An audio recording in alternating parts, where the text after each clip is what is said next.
കാടിന് മരണത്തിൻ്റെ മണമുണ്ടെന്ന് ഞാൻ അന്നാണ് അറിഞ്ഞത്. ഉണങ്ങിയ ഇലകളുടെ മണമല്ല, അഴുകിയ തടികളുടെ ഗന്ധവുമല്ല, വാടിയ പനിനീർപ്പൂക്കളുടെ ഗന്ധമുള്ള ഒരു തരം മരണം. എൻ്റെ ബുള്ളറ്റിൻ്റെ കണ്ണാടിയിൽ അന്ന് ഞാൻ കണ്ടത് ഇന്നും എൻ്റെ ഉറക്കം കെടുത്തുന്നുണ്ട്. അതൊരു പ്രേതമായിരുന്നോ? എനിക്കറിയില്ല. പക്ഷേ ഒരു കാര്യം എനിക്കുറപ്പാണ്, ആ രാത്രി ആ കാട്ടിൽ ഞങ്ങൾ ഒറ്റയ്ക്കായിരുന്നില്ല. എറണാകുളത്തെ വിയർപ്പിൽ നിന്നുള്ള ഒരു ഒളിച്ചോട്ടമായിരുന്നു അത്. ഞാനും വിഷ്ണുവും വെള്ളിയാഴ്ച ഉച്ചയ്ക്കാണ് ഞങ്ങൾ യാത്ര തിരിച്ചത്. ലക്ഷ്യം വാൽപ്പാറയാണ്. ക്ലാസിക് 350യിൽ ഒരു യാത്ര. കുറേ നാളായുള്ള പ്ലാനാണ്. ജോലിത്തിരക്കുകൾ കാരണം എപ്പോഴും മാറ്റിവെച്ചു. അന്ന് പക്ഷേ എല്ലാം ഒത്തുവന്നു. ഉച്ചയ്ക്ക് 3 മണിക്ക് ഞങ്ങൾ ചാലക്കുടിയിലെത്തി. നല്ല വെയിലുണ്ടായിരുന്നു. റോഡിൽ അത്യാവശ്യം തിരക്കും. ഞങ്ങളുടെ മനസ്സിൽ വലിയ ആവേശമായിരുന്നു. വണ്ടി അതിരപ്പള്ളി റൂട്ടിലേക്ക് തിരിച്ചു. കാറ്റ് മാറിത്തുടങ്ങി. നഗരത്തിലെ ചൂട് പതിയെ കുറഞ്ഞു വന്നു. റോഡിന് ഇരുവശവും മരങ്ങൾ നിറഞ്ഞു. അതിരപ്പള്ളി വെള്ളച്ചാട്ടം എത്തുമ്പോൾ സമയം 4:30 കഴിഞ്ഞു. ഞങ്ങൾ വണ്ടി നിർത്തിയില്ല, നേരെ വിട്ടു. വിഷ്ണു പിന്നിലിരുന്ന് എന്തൊക്കെയോ സംസാരിക്കുന്നുണ്ടായിരുന്നു. അവൻ്റെ തമാശകൾ കേട്ട് ഞാൻ ചിരിച്ചു. റോഡ് നല്ലതായിരുന്നു. എൻഫീൽഡിൻ്റെ ശബ്ദം മാത്രം ആ കാട്ടിൽ മുഴങ്ങി. ഫോറസ്റ്റ് ചെക്ക് പോസ്റ്റ് എത്തി. വാഴച്ചാൽ. ഞങ്ങൾ വണ്ടി നിർത്തി. ഗാർഡ് പുറത്തേക്ക് വന്നു. വണ്ടിയുടെ ഡീറ്റെയിൽസ് എഴുതി കൊടുത്തു. ഗാർഡ് ഞങ്ങളെ രണ്ടുപേരെയും ഒന്ന് നോക്കി. നേരം വൈകുന്നു, പെട്ടെന്ന് പോയിക്കോ, അയാൾ പറഞ്ഞു. അതിൽ അസ്വാഭാവികമായി ഒന്നുമില്ല. കാട്ടിലൂടെ പോകുന്നവരോട് സാധാരണ പറയുന്നതാണ്. ശരി സാർ എന്ന് പറഞ്ഞ് ഞാൻ വണ്ടി മുന്നോട്ടെടുത്തു. ഞങ്ങൾ യാത്ര തുടർന്നു. ഷോളയാർ കാടുകളിലേക്ക് ഞങ്ങൾ കടന്നു. ടാർ ചെയ്ത ചെറിയ റോഡ്, ഇരുവശവും കൂറ്റൻ മരങ്ങൾ. വെളിച്ചം കുറഞ്ഞു തുടങ്ങി. 5 മണി കഴിഞ്ഞതേയുള്ളൂ. പക്ഷേ കാട്ടിലപ്പോൾ തന്നെ സന്ധ്യ മയങ്ങിയിരുന്നു. മരച്ചില്ലകൾ ആകാശത്തെ മറച്ചു. വെയിലിൻ്റെ അവസാനത്തെ കിരണങ്ങളും മരങ്ങൾക്കിടയിലൂടെ മാഞ്ഞുപോയി. കാറ്റിന് ശക്തി കൂടി. വായുവിന് ഭാരം വയ്ക്കുന്നത് പോലെ തോന്നി. തണുപ്പ് അരിച്ചു കയറി. ഞാൻ വണ്ടി ഒതുക്കി നിർത്തി. എൻ്റെ ജാക്കറ്റിൻ്റെ സിബ് മുകളിലേക്ക് വലിച്ചിട്ടു. വിഷ്ണുവും അവൻ്റെ ജാക്കറ്റ് ഇട്ടു. എന്താടാ ഒരു വല്ലാത്ത തണുപ്പ്? വിഷ്ണു ചോദിച്ചു. കാടല്ലേ, അതിൻ്റെയാകും, ഞാൻ മറുപടി പറഞ്ഞു. ഞങ്ങൾ വീണ്ടും യാത്ര തുടങ്ങി. ബുള്ളറ്റിൻ്റെ ഹെഡ്ലൈറ്റ് ഞാൻ ഓൺ ചെയ്തു. മഞ്ഞ വെളിച്ചം റോഡിലേക്ക് വീണു. ചുറ്റും ഇരുട്ട് പരക്കാൻ തുടങ്ങിയിരുന്നു. വേറെ വണ്ടികളൊന്നും ഉണ്ടായിരുന്നില്ല. വല്ലാത്തൊരു ഏകാന്തത, ഒരുതരം ഭയപ്പെടുത്തുന്ന ശാന്തത. കാടിൻ്റെ ശബ്ദങ്ങൾ മാറിത്തുടങ്ങി. പക്ഷികളുടെ ചിലയ്ക്കലുകൾ നിന്നു. പകരം ചിവീടുകളുടെ ശബ്ദം കാതിൽ തുളച്ചു കയറി. വിഷ്ണുവിൻ്റെ സംസാരം കുറഞ്ഞു. അവനും ആ അന്തരീക്ഷം ശ്രദ്ധിക്കുന്നുണ്ടായിരുന്നു.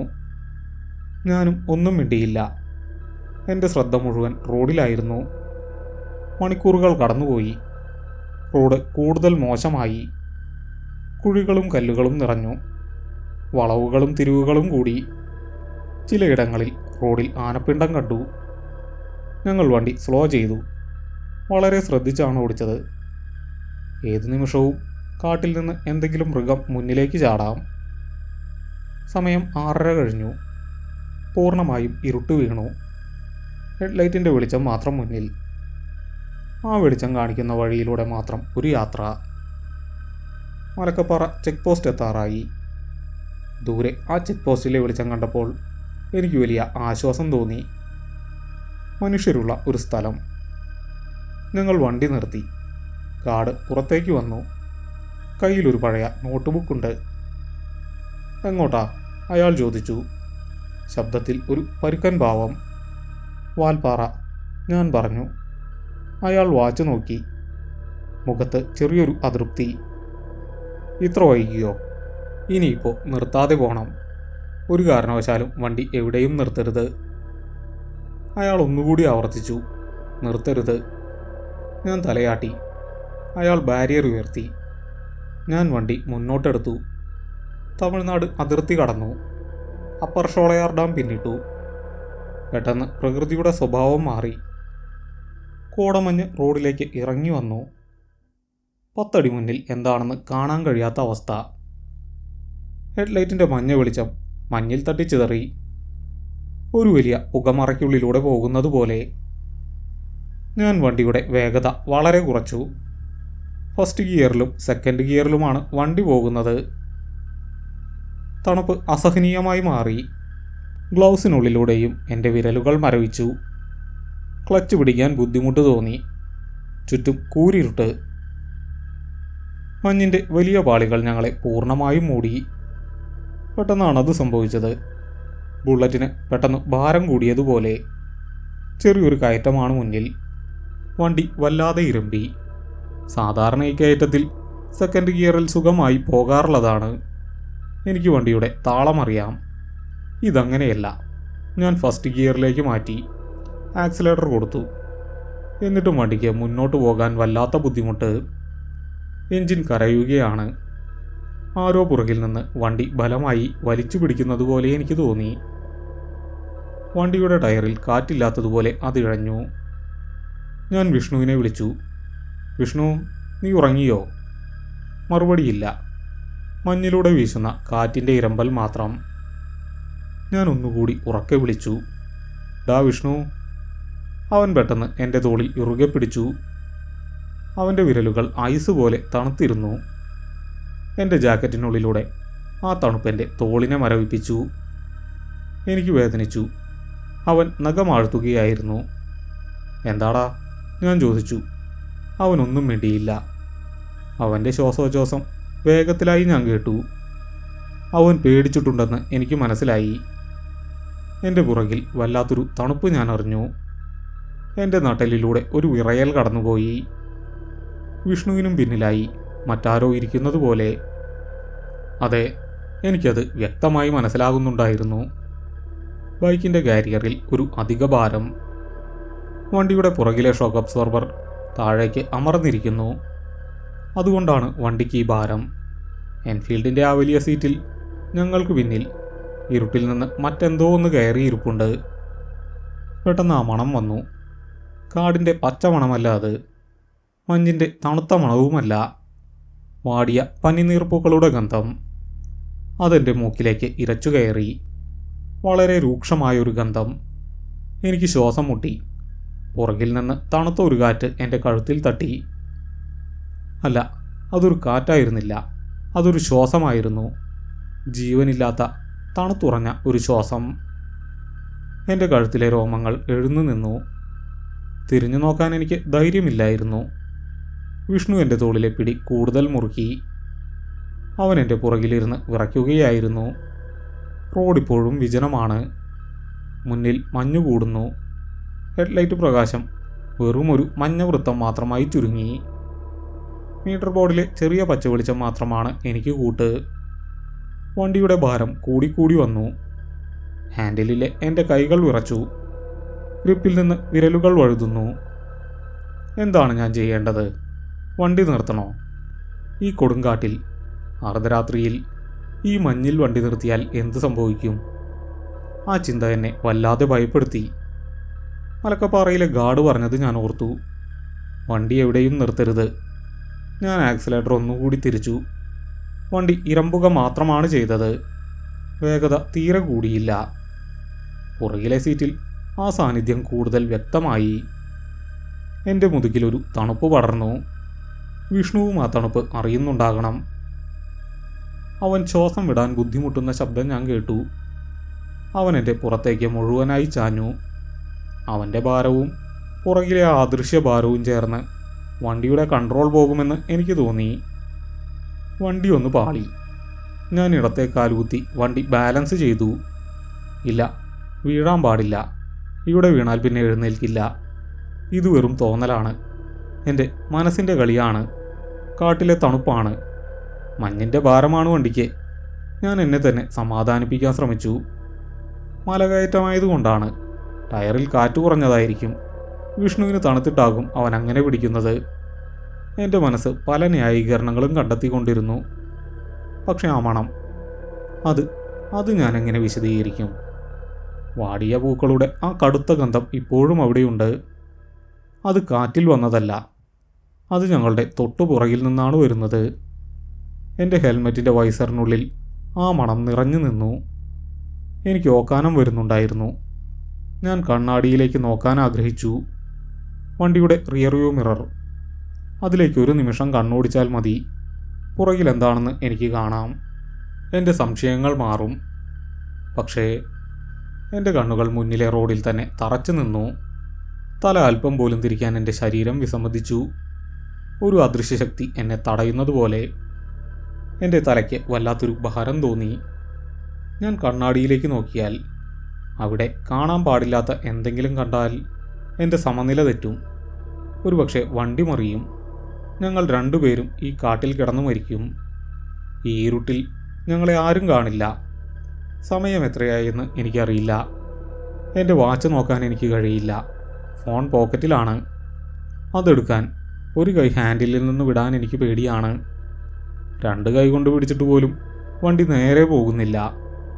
വണ്ടി ഏത് നിമിഷവും നിൽക്കുമെന്ന് തോന്നിപ്പിച്ചു. എഞ്ചിൻ വല്ലാതെ ചൂടായിരുന്നു. ഹീറ്റ് എൻ്റെ കാലുകളിലടിക്കുന്നുണ്ടായിരുന്നു. എന്നിട്ടും എൻ്റെ ശരീരം വിറച്ചു. പല്ലുകൾ കൂട്ടിയിടിക്കുന്ന ശബ്ദം എനിക്ക് കേൾക്കാമായിരുന്നു. വിഷ്ണു ഇപ്പോഴും ഒന്നും മിണ്ടുന്നില്ല.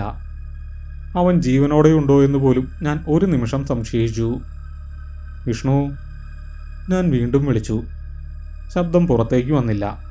എൻ്റെ തൊണ്ട വരണ്ടുപോയിരുന്നു. ചുണ്ടുകൾ ഉണങ്ങി ഒട്ടിപ്പിടിച്ചു.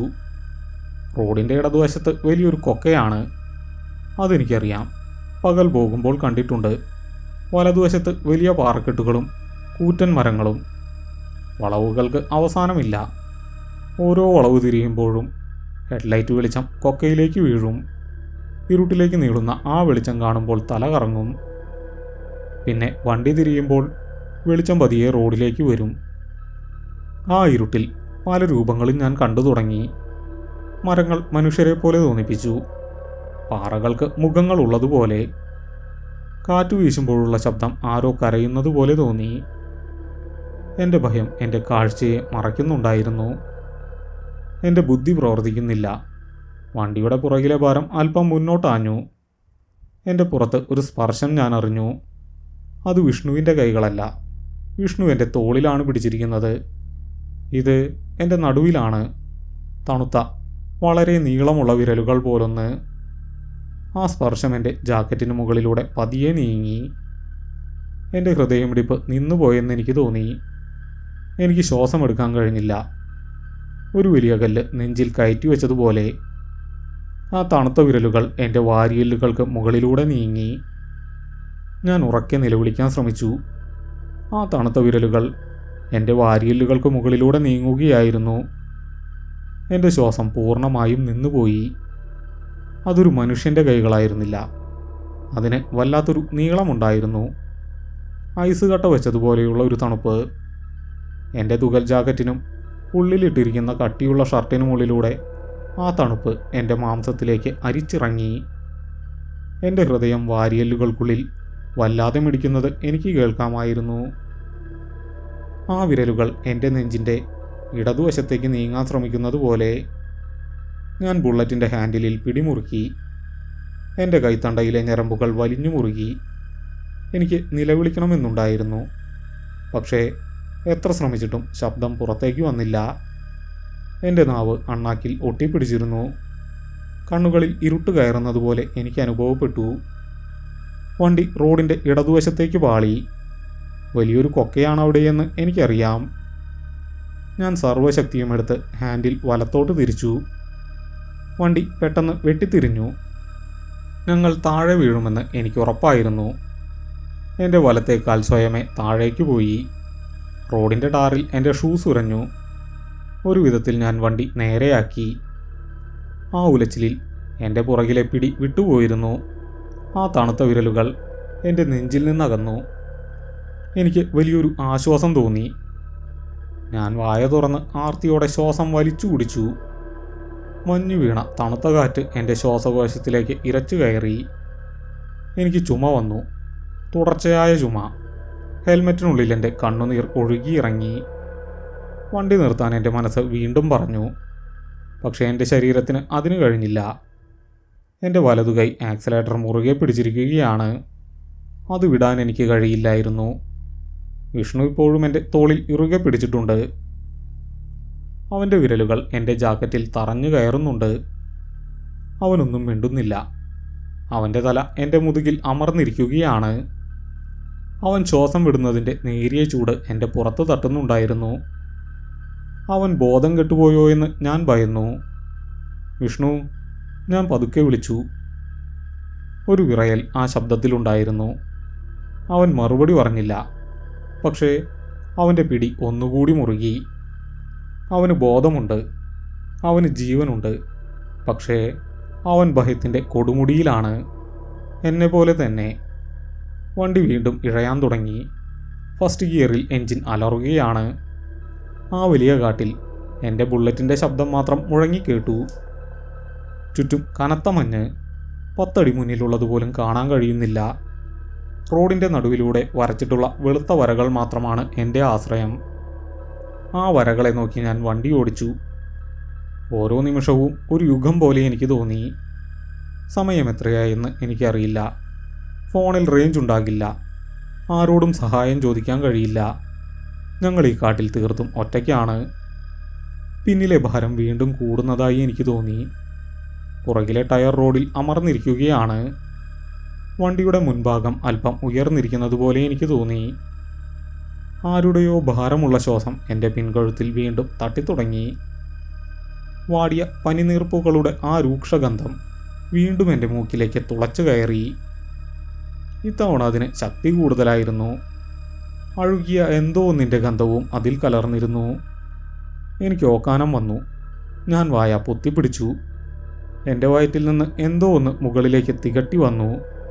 ഞാനത് വിഴുങ്ങി. എന്താണ് സംഭവിക്കുന്നതെന്ന് മനസ്സിലാക്കാൻ എനിക്ക് കഴിയുന്നില്ല.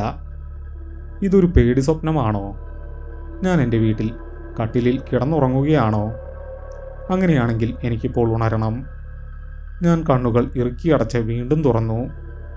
ഇല്ല, ഞാൻ കാട്ടിലാണ്, ബുള്ളറ്റിലാണ്. ചുറ്റും മഞ്ഞാണ്. എൻ്റെ പുറകിൽ ഭയന്നു വിറയ്ക്കുന്ന എൻ്റെ സുഹൃത്തുണ്ട്. അവന് പിന്നിലായി മറ്റെന്തോ ഒന്നും. അദൃശ്യമായ ഭയപ്പെടുത്തുന്ന എന്തോ ഒന്ന്. അത് ഞങ്ങളോടൊപ്പം യാത്ര ചെയ്യുകയാണ്. വണ്ടിയുടെ സ്പീഡോമീറ്ററിലേക്ക് ഞാൻ നോക്കി. സൂചി 20-ലാണ്. അതിൽ കൂടുതൽ വേഗത കൂട്ടാൻ എനിക്ക് കഴിയുന്നില്ല. ആക്സിലേറ്റർ മുഴുവനായി തിരിച്ചിട്ടും വണ്ടി പോകുന്നില്ല. പെട്രോൾ തീർന്നതാണോ? അല്ല, ഫുൾ ടാങ്ക് അടിച്ചാണ് വന്നിരിക്കുന്നത്. റിസർവിലേക്ക് മാറ്റേണ്ട ആവശ്യമില്ല. പ്ലഗിൽ വെള്ളം കയറിയതാണോ? അല്ല, അങ്ങനെയാണെങ്കിൽ വണ്ടി നിൽക്കേണ്ടതാണ്. ഇത് അതൊന്നുമല്ല. വണ്ടിക്ക് യാതൊരു തകരാറുമില്ല. പുറകിലെ ആ വലിയ ഭാരം വണ്ടിയെ പിന്നോട്ട് വലിക്കുകയാണ്. ഒരു വലിയ കാന്തം വണ്ടിയെ പിടിച്ചു നിർത്തുന്നത് പോലെ. ചുറ്റുമുള്ള കാടിൻ്റെ രൂപം മാറാൻ തുടങ്ങി. വലിയ മരങ്ങൾ കുറഞ്ഞു. പകരം തേയിലച്ചെടികൾ റോഡരികിൽ കണ്ടു തുടങ്ങി. വാൽപ്പാറ എസ്റ്റേറ്റുകളുടെ തുടക്കമായി. എനിക്ക് ചെറിയൊരു പ്രതീക്ഷ തോന്നി. മനുഷ്യവാസമുള്ള ഇടങ്ങളിലേക്ക് ഞങ്ങൾ അടുക്കുകയാണ്. ഏതെങ്കിലും എസ്റ്റേറ്റ് പാടികളിൽ വെളിച്ചം കാണും. ആരെങ്കിലും അവിടെ ഉണ്ടാകും. ഞാൻ വണ്ടിയുടെ ഹോൺ തുടർച്ചയായി മുഴക്കി. ആ വലിയ കാട്ടിൽ ആ ഹോൺ ശബ്ദം വളരെ ദയനീയമായി തോന്നി. മഞ്ഞിൽ തട്ടി ആ ശബ്ദം അവിടെ തന്നെ അവസാനിച്ചു. അത് ദൂരേക്ക് പോയില്ല. ആരും എൻ്റെ ഹോൺ കേൾക്കാൻ പോകുന്നില്ല.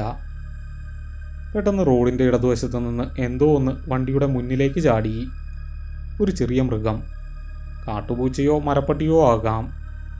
ഞാൻ പെട്ടെന്ന് ബ്രേക്ക് പിടിച്ചു. വണ്ടി നിന്നില്ല. മഞ്ഞു വീണ റോഡിലൂടെ അത് മുന്നോട്ട് തെന്നി മാറി.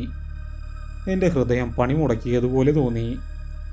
വണ്ടി മറിയുമെന്ന് എനിക്ക് ഉറപ്പായിരുന്നു. ഞാൻ കാലുകൾ രണ്ടും റോഡിൽ കുത്തി വണ്ടി ബാലൻസ് ചെയ്യാൻ നോക്കി. വണ്ടി ഒരു വിധത്തിൽ നിന്നു. എഞ്ചിൻ ഓഫായില്ല. ആ മൃഗം കാട്ടിലേക്ക് തന്നെ ഓടി മറഞ്ഞു. വണ്ടി നിന്ന ആ നിമിഷം എൻ്റെ പുറകിലെ ആ തണുപ്പ് വീണ്ടും ഞാൻ അറിഞ്ഞു. ഇത്തവണ അത് എൻ്റെ കഴുത്തിലായിരുന്നു. ആ നീളമുള്ള വിരലുകൾ എൻ്റെ ഹെൽമറ്റിൻ്റെ താഴെ കൂടി എൻ്റെ കഴുത്തിൽ സ്പർശിച്ചു. എൻ്റെ രക്തം തണുത്തുറഞ്ഞുപോയി. അതൊരു സ്പർശനമായിരുന്നില്ല, അതൊരു പിടിയായിരുന്നു. എൻ്റെ കഴുത്തിലത് മുറുകാൻ തുടങ്ങുകയാണോ എന്ന് ഞാൻ ഭയന്നു. എനിക്ക് അനങ്ങാൻ കഴിഞ്ഞില്ല. എൻ്റെ കൈകൾ ഹാൻഡിലിൽ തറച്ചു പോയിരുന്നു. വിഷ്ണു പെട്ടെന്ന് ഉച്ചത്തിലൊന്ന് ഞരങ്ങി. അതൊരു കരച്ചിലായിരുന്നു. ഭയം കൊണ്ട് തൊണ്ട പൊട്ടിയുള്ള ഒരു കരച്ചിൽ. പോ, വണ്ടിയെടുക്ക്, വിഷ്ണു കിതച്ചുകൊണ്ട് പറഞ്ഞു. അവൻ്റെ ശബ്ദം വിറയ്ക്കുന്നുണ്ടായിരുന്നു. ഞാൻ ക്ലച്ച് പിടിച്ചു.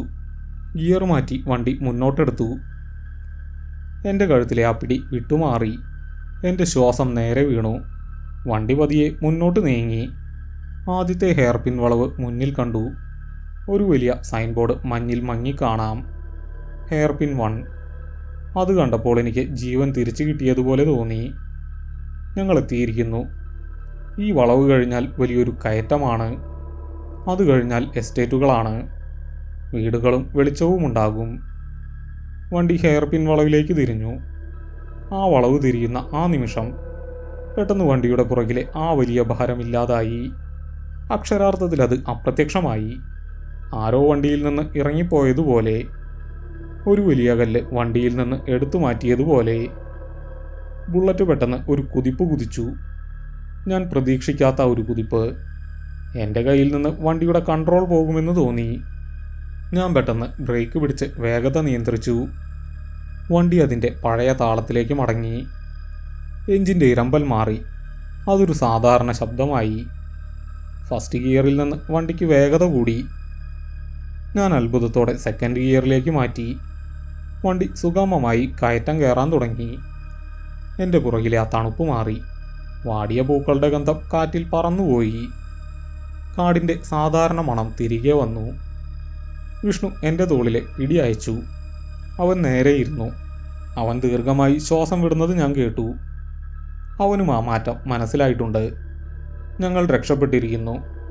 ആ അദൃശ്യശക്തി ഞങ്ങളെ വിട്ടുപോയിരിക്കുന്നു. എനിക്ക് വല്ലാത്തൊരു ആശ്വാസം തോന്നി. എൻ്റെ കണ്ണുകളിൽ നിന്ന് വീണ്ടും കണ്ണുനീർ വന്നു. ഇത്തവണ അത് സന്തോഷത്തിൻ്റേതായിരുന്നു. ഞാൻ വണ്ടിയുടെ വേഗത അല്പം കൂട്ടി തേർഡ് ഗിയറിലേക്ക് മാറ്റി. വളവ് തിരിഞ്ഞ് വണ്ടി നേരെയായപ്പോൾ ഒരു നിമിഷം ഞാൻ റിയർ വ്യൂ മിററിലേക്ക് നോക്കി. അറിയാതെ നോക്കിപ്പോയതാണ്. അത്രയും നേരം നോക്കാതിരുന്ന ഞാൻ ഭാരം കുറഞ്ഞപ്പോൾ വെറുതെ ഒന്ന് നോക്കി. ആ നോട്ടം എൻ്റെ ജീവൻ എടുക്കുമെന്ന് എനിക്കറിയില്ലായിരുന്നു. കണ്ണാടിയിൽ ചുവന്ന വെളിച്ചം. ബുള്ളറ്റിൻ്റെ ടൈൽ ലാമ്പിൻ്റെ വെളിച്ചം മാത്രം. ആ വെളിച്ചം റോഡിൽ വീണ് കിടക്കുന്നു. പക്ഷേ അതിൽ, ആ വെളിച്ചത്തിൻ്റെ അതിർത്തിയിൽ റോഡരികിൽ ഒരു രൂപം നിൽക്കുന്നു. ഒരു പെൺകുട്ടി. അതെ, എനിക്കത് വ്യക്തമായി കാണാമായിരുന്നു. സിനിമാറ്റിക്കായ ഒന്നുമില്ല. അലറി വിളിക്കുന്ന രൂപമോ വികൃതമായ മുഖമോ ഒന്നുമില്ല. അവൾ ഒരു സാധാരണ ചുരിദാറാണ് ധരിച്ചിരുന്നത്. മങ്ങിയ നിറമുള്ള ഒരു ചുരിദാർ. അവൾ റോഡിലേക്ക് നോക്കി നിൽക്കുകയായിരുന്നു. ഞങ്ങളുടെ വണ്ടി പോകുന്ന വഴിയെ അവൾ നോക്കി നിൽക്കുന്നു. അവളുടെ നിൽപ്പ് സ്വാഭാവികമായിരുന്നില്ല. ഒരനക്കവുമില്ലാത്ത നിൽപ്പ്. ഒരു പ്രതിമ പോലെ.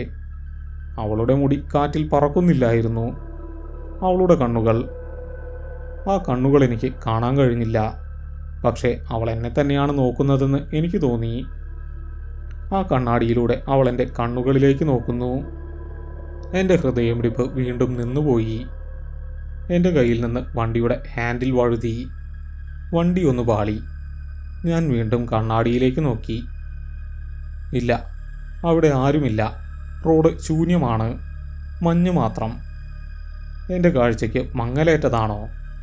എൻ്റെ ഭയം എനിക്ക് കാണിച്ചു തന്ന വെറും ഒരു തോന്നലാണോ അത്? വിഷ്ണുവും അത് കാണുന്നുണ്ടോ എന്ന് എനിക്ക് ചോദിക്കണമെന്നുണ്ടായിരുന്നു. പക്ഷെ എനിക്ക് ചോദിക്കാൻ കഴിഞ്ഞില്ല. വിഷ്ണു പുറകിലിരുന്ന് എന്തൊക്കെയോ പിറുപിറുക്കുന്നുണ്ടായിരുന്നു. പ്രാർത്ഥിക്കുകയാണെന്ന് തോന്നുന്നു. അവൻ തിരിഞ്ഞു നോക്കിയിട്ടുണ്ടാകുമോ? അറിയില്ല. ഞാൻ വണ്ടിയുടെ വേഗത പരമാവധി കൂട്ടി. എനിക്ക് ഇവിടുന്ന് എത്രയും വേഗം രക്ഷപ്പെടണം. ഈ കാട്ടിൽ നിന്ന്, ഈ മഞ്ഞിൽ നിന്ന്, ആ പെൺകുട്ടിയുടെ നോട്ടത്തിൽ നിന്ന്. കുറച്ചുകൂടി മുന്നോട്ട് പോയപ്പോൾ മഞ്ഞ് അല്പം കുറഞ്ഞു. ദൂരെ ഒരു മങ്ങിയ വെളിച്ചം കണ്ടു. ഒരു ചെറിയ ചായക്കട. അവിടെ വണ്ടികൾ നിർത്തിയിട്ടുണ്ട്. ആളുകൾ അവിടെ നിൽക്കുന്നുണ്ട്. അത് കണ്ടപ്പോൾ എനിക്ക് ജീവൻ തിരിച്ചു കിട്ടിയതുപോലെ തോന്നി. ഞാൻ ഹോൺ മുഴക്കിക്കൊണ്ട് ആ കടയുടെ മുന്നിലേക്ക് വണ്ടി ഓടിച്ചു. കടയുടെ മുന്നിൽ വണ്ടി നിർത്തി. വണ്ടി ഓഫ് ചെയ്തു. സൈഡ് സ്റ്റാൻഡ് ഇട്ടു. എനിക്ക് വണ്ടിയിൽ നിന്ന് ഇറങ്ങാൻ കഴിഞ്ഞില്ല. എൻ്റെ കാലുകൾക്ക് ശക്തിയുണ്ടായിരുന്നില്ല. എൻ്റെ ശരീരമാകെ വിറയ്ക്കുകയായിരുന്നു. വിയർപ്പെൻ്റെ ജാക്കറ്റിനുള്ളിലൂടെ ഒഴുകുന്നുണ്ടായിരുന്നു. ഈ തണുപ്പിലും ഞാൻ വിയർക്കുകയാണ്. വിഷ്ണു പെട്ടെന്ന് വണ്ടിയിൽ നിന്ന് താഴേക്ക് ചാടി. അവൻ ഹെൽമറ്റ് ഊരി നിലത്തേക്കിട്ടു. അവൻ കിതയ്ക്കുന്നുണ്ടായിരുന്നു.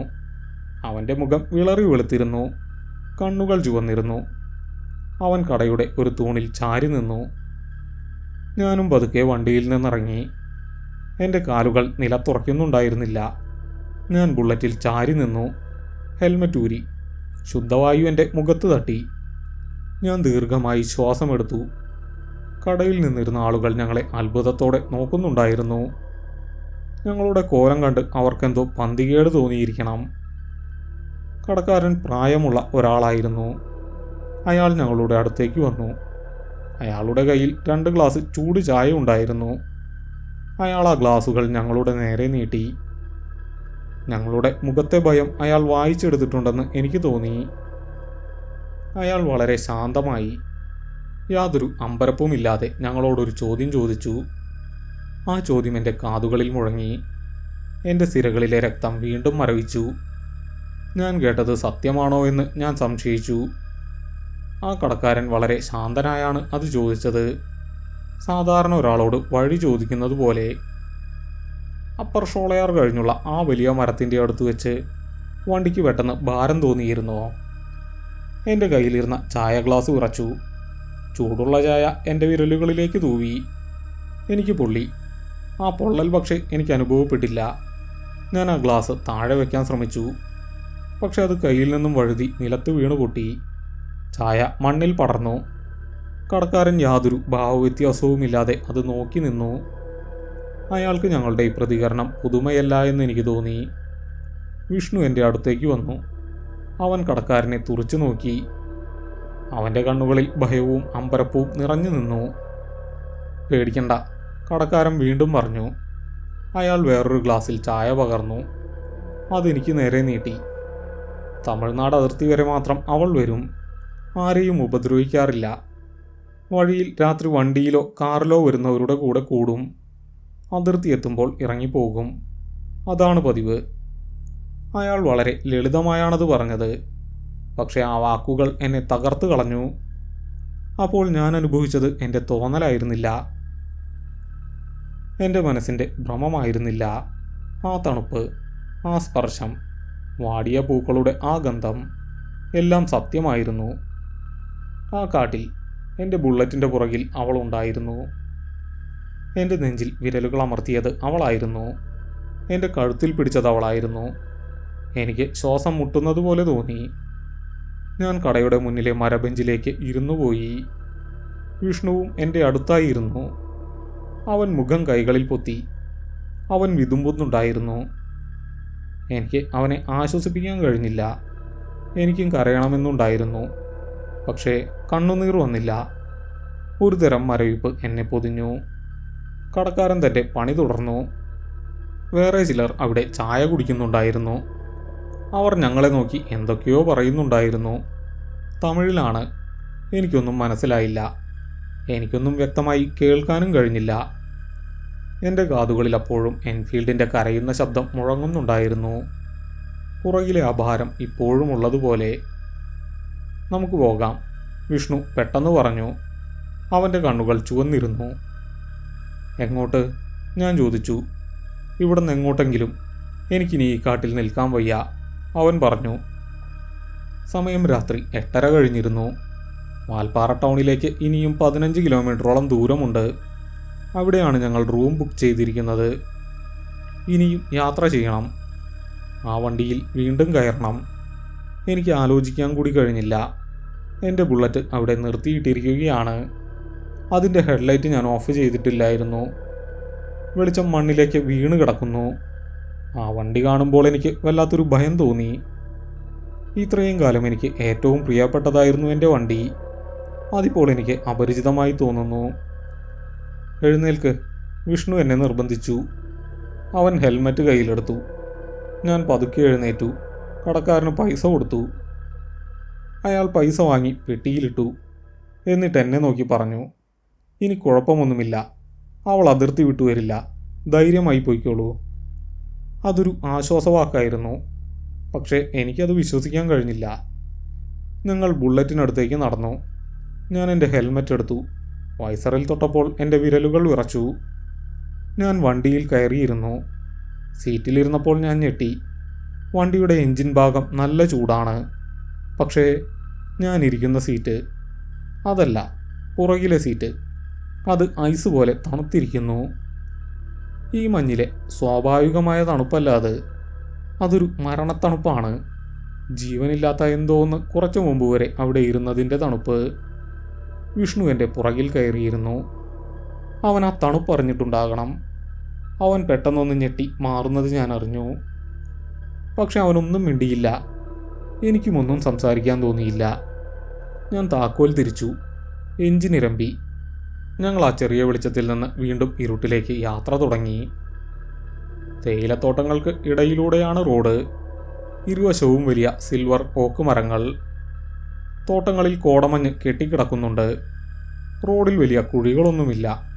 വണ്ടിക്ക് നല്ല വേഗത കിട്ടുന്നുണ്ട്. പക്ഷേ ഞാൻ വേഗത കൂട്ടിയില്ല. 30 കിലോമീറ്റർ വേഗതയിൽ മാത്രമാണ് ഞാൻ പോയത്. എൻ്റെ ശ്രദ്ധ മുഴുവൻ വണ്ടിയുടെ പുറകിലായിരുന്നു. വീണ്ടും ആ ഭാരം വരുമോ? തണുത്ത വിരലുകൾ വീണ്ടും എൻ്റെ കഴുത്തിലേക്ക് നീളുമോ? ഓരോ നിമിഷവും ഞാനത് പ്രതീക്ഷിച്ചു. കാറ്റ് വീശുന്നുണ്ടായിരുന്നു. തണുത്ത കാറ്റ്. പക്ഷെ അതിൽ ആ വാടിയ പൂക്കളുടെ ഗന്ധമുണ്ടായിരുന്നില്ല. തേയിലക്കൊളുന്തുകളുടെ പച്ചമണം മാത്രം. എങ്കിലും എൻ്റെ മനസ്സ് ശാന്തമായില്ല.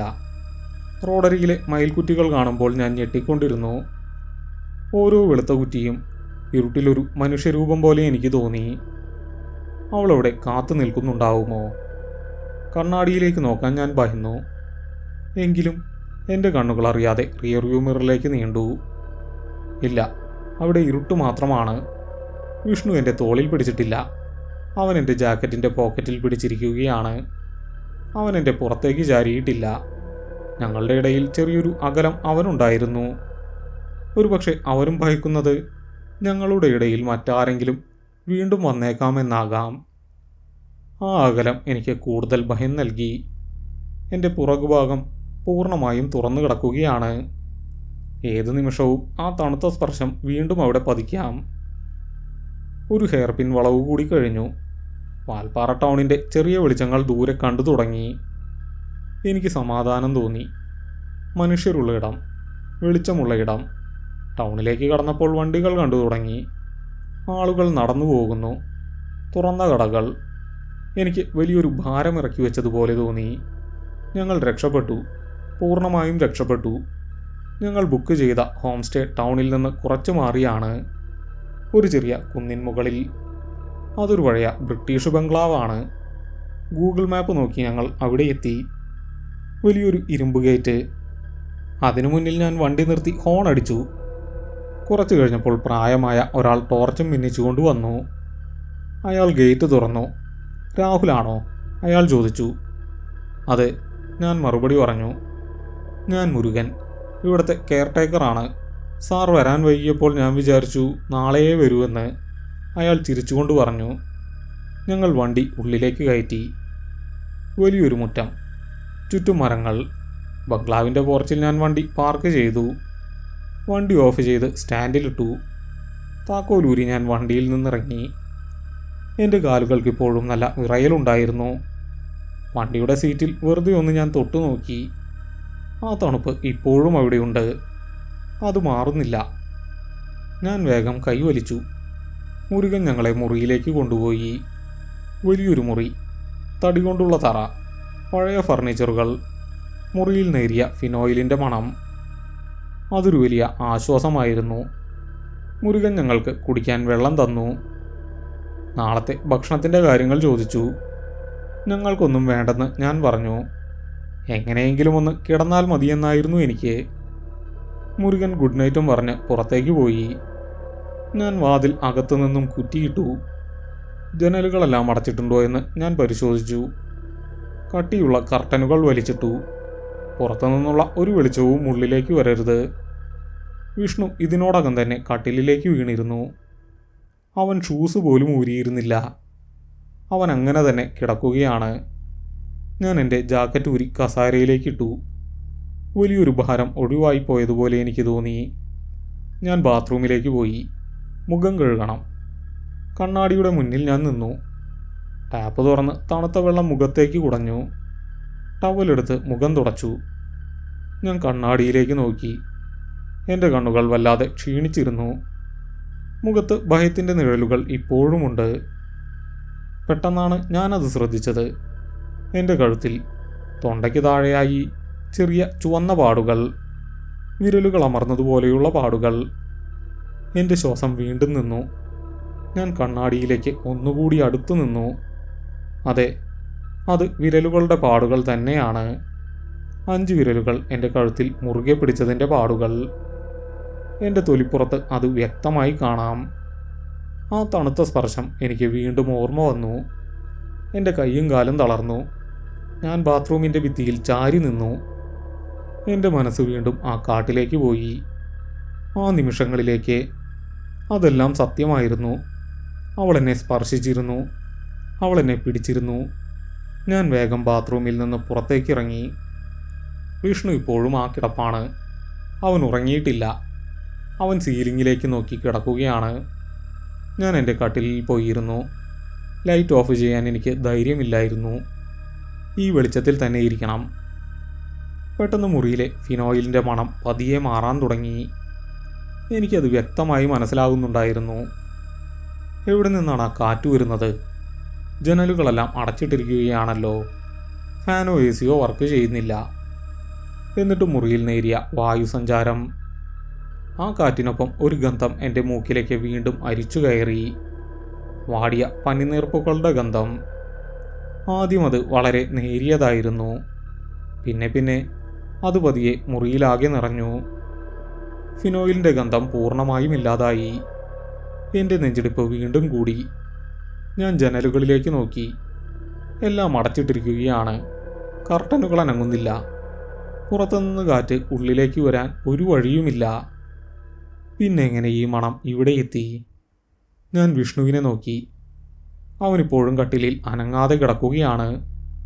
അവൻ്റെ കണ്ണുകൾ തുറന്നിരിപ്പുണ്ട്.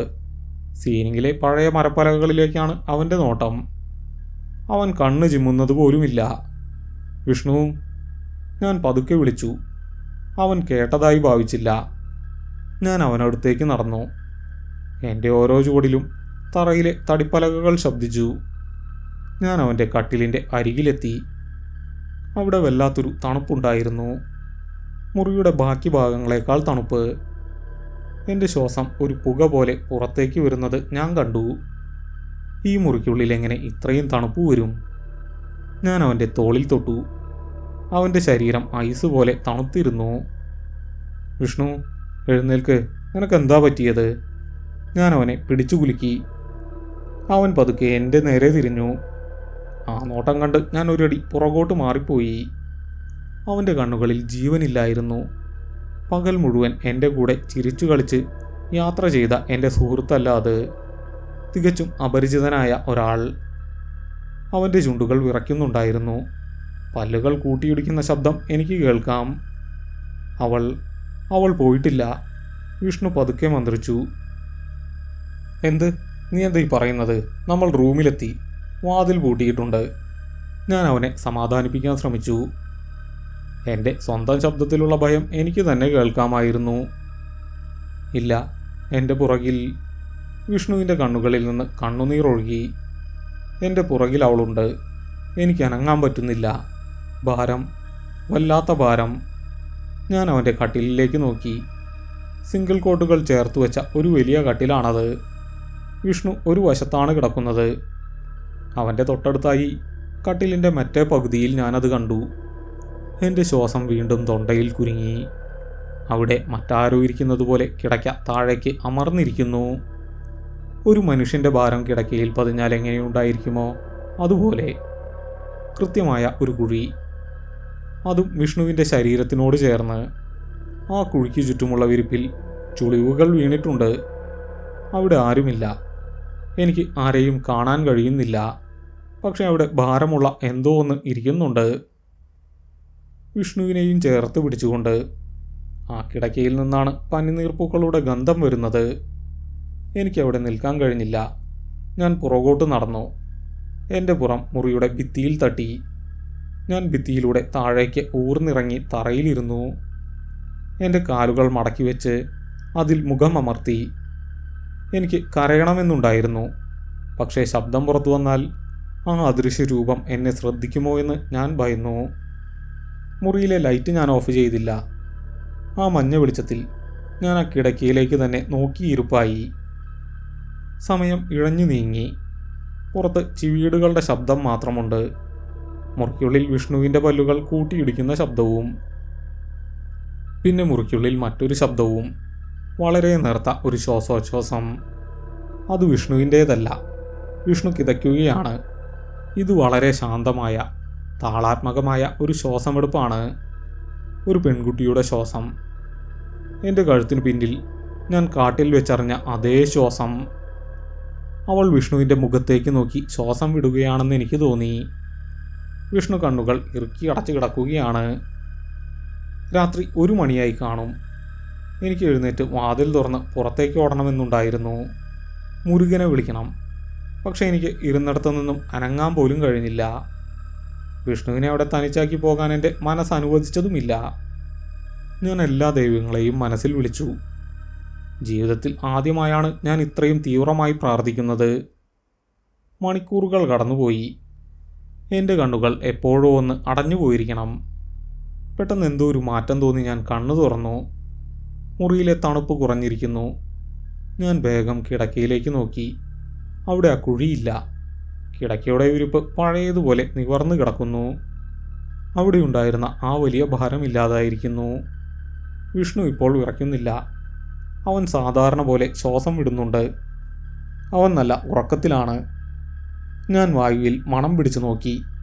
പൂക്കളുടെ ഗന്ധമില്ല. പഴയ ഫിനോയിലിൻ്റെ മണം തിരികെ വന്നിരിക്കുന്നു. ജനലിലൂടെ പുറത്തേക്ക് നോക്കി. ഇരുട്ട് മാറിയിട്ടില്ല.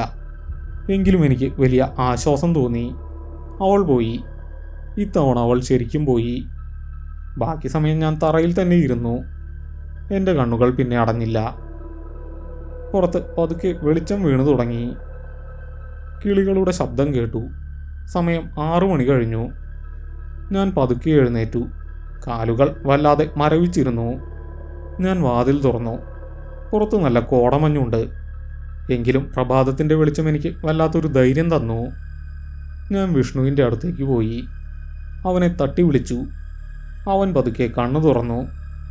അവൻ്റെ കണ്ണുകൾ ചുവന്നിരുന്നു. എഴുന്നേൽക്ക് വിഷ്ണു, നമുക്ക് പോകാം, ഞാൻ പറഞ്ഞു. അവൻ കട്ടിലിൽ നിന്ന് എഴുന്നേൽക്കാൻ ശ്രമിച്ചു. പക്ഷെ അവന് കഴിഞ്ഞില്ല. അവന് നല്ല പനിയുണ്ടായിരുന്നു. ശരീരം ചുട്ടുപൊള്ളുന്നു. ഞാൻ താങ്ങിപ്പിടിച്ചാണ് അവനെ എഴുന്നേൽപ്പിച്ചത്. രാഹുലേ, ഇന്നലെ രാത്രി ഞാൻ വല്ലാത്തൊരു പേടി സ്വപ്നം കണ്ടു, വിഷ്ണു പതുക്കെ പറഞ്ഞു. സ്വപ്നമായിരിക്കില്ല എന്ന് പറയാൻ ഞാൻ ആഗ്രഹിച്ചു. പക്ഷെ ഞാനൊന്നും പറഞ്ഞില്ല. അവൻ ഇന്നലെ മുറിയിൽ നടന്നതൊന്നും ഓർമ്മയില്ല. ചായക്കടയിൽ നിന്ന് ഇങ്ങോട്ട് പോകുന്നതുവരെ മാത്രമേ അവൻ ഓർമ്മയുള്ളൂ. ബാക്കിയെല്ലാം ഒരു മയക്കത്തിലായിരുന്നു എന്നാണ് അവൻ പറഞ്ഞത്. അതൊരു പക്ഷേ അവന് നല്ലതാണെന്ന് എനിക്ക് തോന്നി. ഞങ്ങൾ വേഗം സാധനങ്ങളെടുത്തു. മുരുകൻ ഞങ്ങൾക്ക് കാപ്പി കൊണ്ടുവന്നു. ഞങ്ങളത് കുടിച്ചു. പൈസ കൊടുത്തു. എത്രയും പെട്ടെന്ന് അവിടെ നിന്നിറങ്ങി. രാവിലത്തെ വെളിച്ചത്തിൽ വാൽപ്പാറ എസ്റ്റേറ്റുകൾ വളരെ മനോഹരമായിരുന്നു. എസ്റ്റേറ്റ് തൊഴിലാളികൾ ജോലിക്ക് പോകുന്നുണ്ട്. കുട്ടികൾ സ്കൂളിലേക്ക് പോകുന്നു. ഇന്നലെ രാത്രി ഞങ്ങൾ അനുഭവിച്ച ഭയത്തിൻ്റെ ഒരു കണിക പോലും ആ പകലിൽ ഉണ്ടായിരുന്നില്ല. കാടിന് ഭയപ്പെടുത്തുന്ന രൂപമില്ലായിരുന്നു. ഇന്നലെ കണ്ട കുഴികളും വളവുകളുമെല്ലാം വളരെ സാധാരണമായി തോന്നി. ഞങ്ങൾ തിരിച്ച് അതിരപ്പള്ളി വഴിക്ക് വന്നില്ല. പകരം പൊള്ളാച്ചി വഴി എറണാകുളത്തേക്ക് വരാൻ തീരുമാനിച്ചു. ആ കാട്ടിലൂടെ പകൽ യാത്ര ചെയ്യുന്നത് പോലും എനിക്കിനി സാധിക്കില്ല. പൊള്ളാച്ചി റൂട്ടിൽ നല്ല തിരക്കുണ്ടായിരുന്നു. വെയിലും ചൂടും. എനിക്കത് ഇഷ്ടപ്പെട്ടു. മനുഷ്യരുടെ ബഹളങ്ങൾ എനിക്ക് സമാധാനം തന്നു. യാത്രയിലുടനീളം വിഷ്ണു ഒന്നും സംസാരിച്ചില്ല. അവൻ എൻ്റെ പുറകിൽ പനി പിടിച്ച് മയങ്ങുകയായിരുന്നു. ഇത്തവണ എനിക്ക് അവനെ ഓർത്ത് ഭയം തോന്നിയില്ല. കാരണം ഇത്തവണ വണ്ടിക്ക് ഭാരമുണ്ടായിരുന്നില്ല. എൻ്റെ ബുള്ളറ്റ് വളരെ സ്വതന്ത്രമായി മുന്നോട്ട് കുതിച്ചു. എറണാകുളത്തെത്തിയ ഉടനെ വിഷ്ണുവിനെ ആശുപത്രിയിൽ അഡ്മിറ്റ് ചെയ്തു. ഒരാഴ്ചയോളം അവന് കടുത്ത പനിയായിരുന്നു. ഏതോ വൈറൽ ഫീവർ ആണെന്നാണ് ഡോക്ടർമാർ പറഞ്ഞത്. അവന് പിന്നീട് അസുഖം ഭേദമായി. പക്ഷെ അവൻ ഒരിക്കൽ പോലും വാൽപ്പാറ യാത്രയെക്കുറിച്ച് എന്നോട് സംസാരിച്ചിട്ടില്ല. ഞാനും ചോദിക്കാൻ പോയില്ല. എൻ്റെ കഴുത്തിലെ വിരലുകളുടെ പാടുകൾ പിറ്റേന്ന് തന്നെ നീല നിറമായി മാറി, രക്തം കട്ട പിടിച്ചതുപോലെ. ഞാൻ എപ്പോഴും ഷർട്ടിൻ്റെ കോളർ പൊക്കി വെച്ചാണ് നടന്നിരുന്നത്. 1 മാസം കഴിഞ്ഞപ്പോഴാണ് ആ പാടുകൾ പൂർണ്ണമായും മാഞ്ഞത്. ആ സംഭവത്തിന് ശേഷം ഞാൻ എൻ്റെ ബുള്ളറ്റ് വിറ്റു. ആ വണ്ടി കാണുമ്പോൾ വല്ലാത്തൊരു പേടിയായിരുന്നു, പ്രത്യേകിച്ച് അതിൻ്റെ റിയർവ്യൂ മിറർ. അതിലിനിയും ആ ചുവന്ന വെളിച്ചവും ആ പെൺകുട്ടിയുടെ കണ്ണുകളും കാണുമെന്ന് ഞാൻ ഭയന്നു. വർഷങ്ങൾ കഴിഞ്ഞു. ഞാനിപ്പോൾ കാറിലാണ് യാത്ര ചെയ്യുന്നത്. രാത്രി യാത്രകൾ പൂർണ്ണമായും ഒഴിവാക്കി. ആ ചായക്കടക്കാരൻ അന്ന് പറഞ്ഞത് ശരിയായിരിക്കാം. അവൾ അതിർത്തി വരെ മാത്രമേ കൂടെ വരൂ, ആരെയും ഉപദ്രവിക്കാറില്ലായിരിക്കാം. പക്ഷേ അന്ന് രാത്രി അവൾ വിഷ്ണുവിൻ്റെ കട്ടിലിൽ വന്നിരുന്നത് എന്തിനാണ്? അവൾ എന്തിനാണ് എൻ്റെ കഴുത്തിൽ മുറുകെ പിടിച്ചത്? അതിനൊന്നും എനിക്ക് ഉത്തരമില്ല. ചില രാത്രികളിൽ തണുത്ത കാറ്റ് വീശുമ്പോഴൊക്കെ, എവിടെ നിന്നെങ്കിലും വാടിയ പൂക്കളുടെ ഗന്ധം വരുമ്പോഴോ ഞാൻ ഞെട്ടിയുണരും. എൻ്റെ കഴുത്തിൽ ആ ഐസ് പോലെയുള്ള വിരലുകൾ സ്പർശിക്കുന്നതായി എനിക്ക് തോന്നും. ചില ഭാരങ്ങൾ നമ്മൾ കാട്ടിൽ ഉപേക്ഷിച്ചു പോന്നാലും നമ്മുടെ മനസ്സിലത് എക്കാലവും ഒരു അദൃശ്യ സാന്നിധ്യമായി തുടരും, ആ പെൺകുട്ടിയെപ്പോലെ.